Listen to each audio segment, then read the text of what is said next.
கொலையில வந்து பாஜகவோட எஸ்டி அணி மண்டல தலைவர் செல்வராஜ் என்றவர் வந்து கைது செய்யப்பட்டிருக்காரு. இது குறித்து அவர் தலைவர் அண்ணாமலை அவர்கிட்ட கேள்வி கேட்கும்போது, அப்படி ஒரு பொறுப்பு போட்டதா எனக்கு தெரியல, அப்படி ஒரு ரெக்கார்ட்ஸ் இருக்கிறதா எங்களுக்கு தெரியல அப்படின்னு சொல்லி இப்படி ஒரு நபர் இருக்கிறதே தெரியலன்னு ஒரு ஸ்டேட்மெண்ட் இருக்கு. அது பாக்குறேன். இல்ல, ஊருக்கு 2 ரவுடியை பிடிச்சி போடுறதுதான் அவங்களுடைய வேலையே. இன்னைக்கு வந்து பாஜகல வந்து அதற்காகவே செப்பரேட் ரெக்ரூட்மெண்ட் நடக்கிறதா நான் பாக்குறேன். இன்னைக்கு இதையும் தாண்டி அந்த ஆருத்ரா ஸ்கேமுக்கும் பாஜக நிர்வாகிகளுக்கும் இந்த நடந்த இந்த கொடூரமான சம்பவத்துக்கும் என்ன தொடர்பு இருக்கிறது என்பதை கண்டிப்பாக நாம் ஆராய வேண்டும். இந்த பிரச்சனையை எழுப்பினதற்காகவே வந்து நேற்றிலிருந்து மடைமாற்ற பல கருத்துக்களை, பல தனி மனித தாக்குதல்களை திரு அண்ணாமலை நடத்தி கொண்டு வருகிறார். ஆனா இது எல்லாமே டைவர்ட் பண்றதுக்கான ஒரு விஷயம்தான். இதுல இன்டர்னலா அந்த ஸ்கேமோட பாஜகவுடைய நிர்வாகிகள் எந்த மாதிரி இன்வால்வ் ஆயிருக்காங்க, இதுதான் இந்த என்டையர் விஷயமே அப்படிதான் நான் பாக்குறேன்.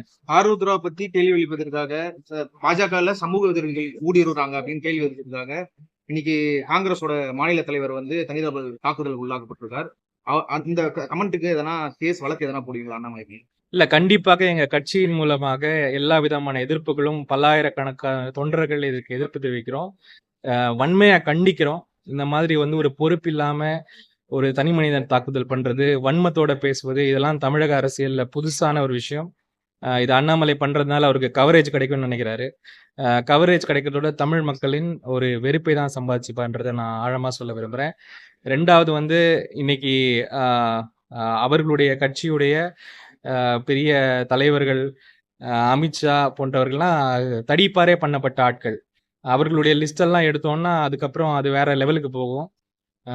முதல்ல இது எல்லாம் டைவர்ஷனையும் தாண்டி நான் மறுபடியும் சொல்றேன், அந்த ஆருத்ரா ஸ்கேமுக்கும் இவர்களுக்கும் என்ன சம்பந்தம்? இந்த என்டையர் பாயிண்ட்ல தான் தமிழகமே நின்று பாஜகவை கேள்வி கேட்கணும்.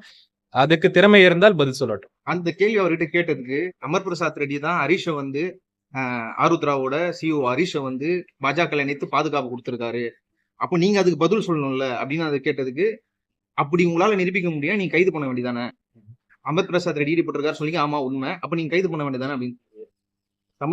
திமுக தானே ஸ்டேட் கவர்மெண்ட் நடத்துது அப்படின்னு. நீங்க கைது பண்ண வேண்டியதெல்லாம் அரசாங்கம் பார்த்துக்கும், நீங்க என்ன பதில் சொல்றீங்கன்றதான் கேள்வி. உங்க பதில் வந்து ஆமாவா இல்லையா, நாங்க பண்ணோமா இல்லையா, உங்க நிர்வாகியா இல்லையா, இதுக்காக நீங்க எதனா ஆக்ஷன் எடுக்க போறீங்களா, இல்ல அவரை வந்து நீங்க ரெக்ரூட் பண்ணதே அதுக்காக தானா, அதுக்கான பதில் தான் அவர் சொல்ல வேண்டுமே தவிர யார் என்ன பண்ணணும், ஊர்ல யார் என்ன பண்ணணும்ன்ற விஷயம் அவங்கவுங்க பார்த்துப்பாங்க.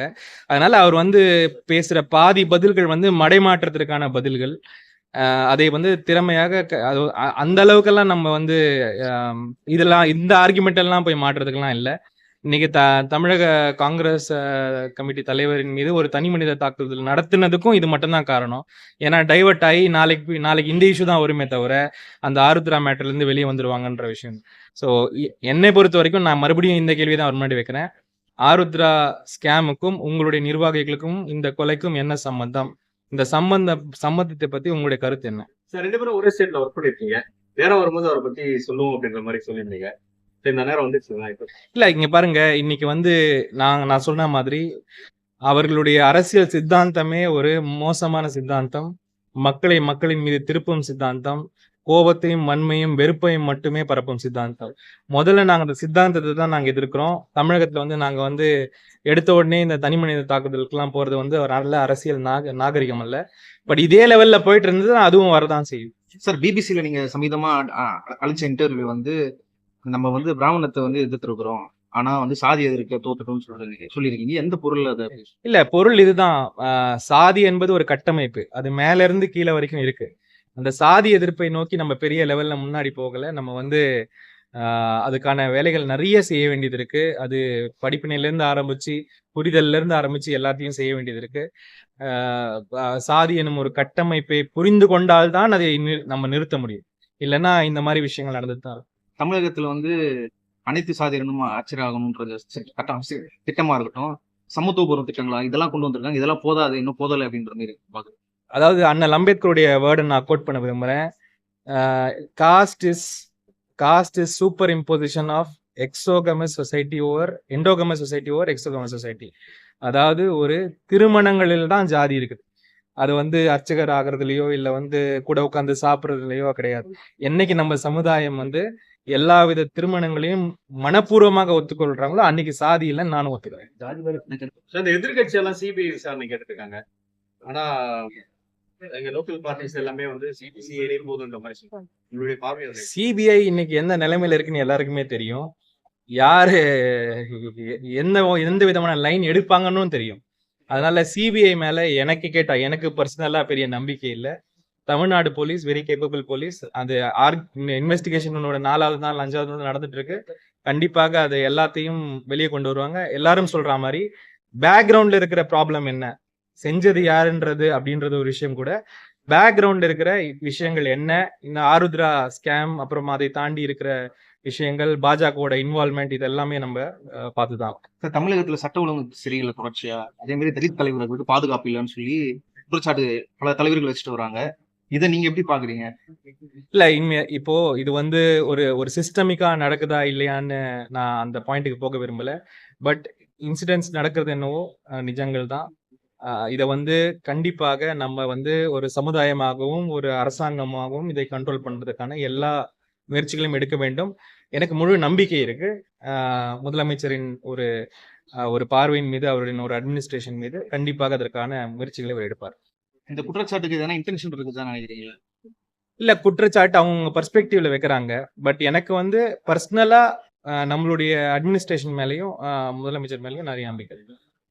சரி, கடைசி கேள்வி. இது சிபிஐ விசாரணை வேணும்னு சொல்லி பாஜக அவங்களோட கூட்டணி கட்சிகளும் சொல்றது காரணம், இந்த கொலையில வந்து பாஜக, ஆருத்ரா இதெல்லாம் ஈடுபட்டிருக்குது, இதில் தலைவர்கள் ஈடுபட்டிருக்கிறாங்க. அதை காப்பாத்திக் கொள்ளதான் சிபிஐ கொண்டு போறாங்க. இருக்கலாம், 100% இருக்கலாம். அதான் நான் சொல்றேன், சிபிஐ அவங்க கேட்கும் போதே அதுக்கு வந்து ஒரு காரணம் இருக்கும். இன்னும் கூட அவங்க வந்து சட்டத்துல பாத்துக்கலாம், நாங்க கோர்ட்டுக்கு வாங்க பாத்துக்கலாம்னு சொல்றதுக்கும் காரணம் இருக்குன்றத நான் ஓப்பனா சொல்ல விரும்புறேன். அதுக்கு என்ன? நீங்க தான் சொல்லணும். பல ஆர்டரா வாங்கிடலாம் நினைக்கிறாங்களோ? கோர்ட் இன்ஃப்ளூயன்ஸ் பண்றாங்க. இருக்கலாம், எனக்கு அப்படி தோணுது. ஐஎம் பல விஷயங்கள் வந்து அந்த மாதிரி பண்ணி அவங்களால எடுக்க முடியுதுன்றது நான் ஓப்பனாவே அந்த குற்றச்சாட்டு.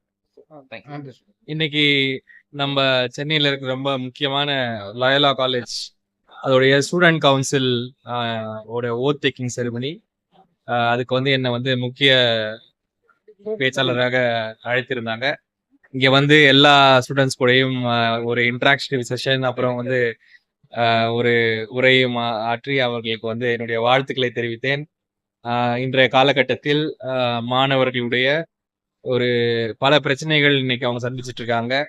அது எல்லாத்தையும் கூட என்னுடைய பேஜ்ல கவர் பண்ணேன். அதனால இது ஒரு நல்ல ஒரு நிகழ்ச்சியாக லயோலா காலேஜில் ஆர்கனைஸ் செய்யப்பட்டிருந்தது. வழக்கம் போல தமிழகத்தின் ஒரு பெருமையான ஒரு இன்ஸ்டிடியூஷன் இதுல என்னை அழைத்து பேச வைத்ததுக்கு எனக்கு ரொம்ப ஒரு சந்தோஷமான விஷயம். அண்ட் என்னுடைய எல்லா பெஸ்ட் விஷஸும் நம்ம ஸ்டூடெண்ட்ஸ்